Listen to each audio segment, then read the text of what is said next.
So, something else with the spiritual journey side of it. Now, I grew up with a very old Bible.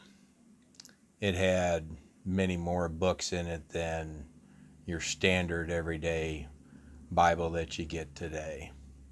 They have 66 books.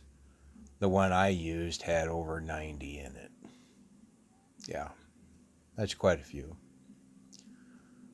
So I went to church, I went to Sunday school, I went to Bible study, I went to private schools. I studied a lot about religion, and I won't get into the different types of them, but I didn't stay with just one. I adventured and saw as many religions as I could possibly investigate. And at a young age, I was going from church to church. Every Sunday, I was in a different church on my own. I went with the family, and I went on my own. So I had quite an adventure and learning path with religion as far as it goes in the Bible. As a young kid, I learned a lot of verses. There were some that really spoke to me, so I remembered them. And a couple of them were popping in my head all the time during experiences that I had just living life like we all do. One of them was, heaven is inside of you. Now, as a kid, I thought that was kind of strange because heaven was told to me that it was a kingdom.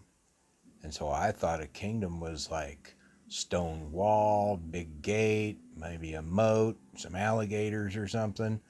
I really had no clue what that meant. When I was out there in the middle of that jungle, I figured out what that meant. And if it hadn't have been for those Bible verses, I would have not put that together. Later on, after the jungle, I came back and I looked at that Bible with a whole different purpose. You know how you go to church and you hear the preacher preaching and you hear the evangelist telling you things? These are all good. That's fine. I enjoy them. You go to Sunday school and they go over the same stuff over and over again. And it's like, what is this book really truly telling me? Well, it's the salvation. It's your eternal life. I believe that. But there's more to it. Out of all of it, the first part of it is telling you a bunch of rules and laws. It's giving you the history, the beginning. And you really don't get into the part that really moves the needle. And that's where one person is speaking and he's telling you exactly how to do this spiritual journey and putting it to use in a practical way. So those verses spoke to me in the book that I wrote that dives into how to do this.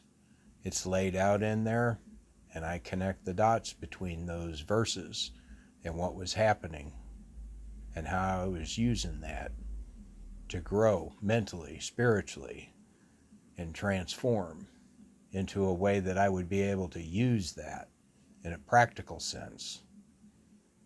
You know how you hear the guru talking about manifestation, the power of thinking big, and I guess there's a lot of other titles, and I don't want to get into anybody's business with that. But all these gurus are talking about this stuff. And I'm telling you, as a guy that's been there and done that, and I'm not a guru, that book is telling us a lot more than what we give it credit for. I'm telling you. I'll catch you in the next video. I want to keep these short so you don't get bored and stare out the window at a cat crossing the road.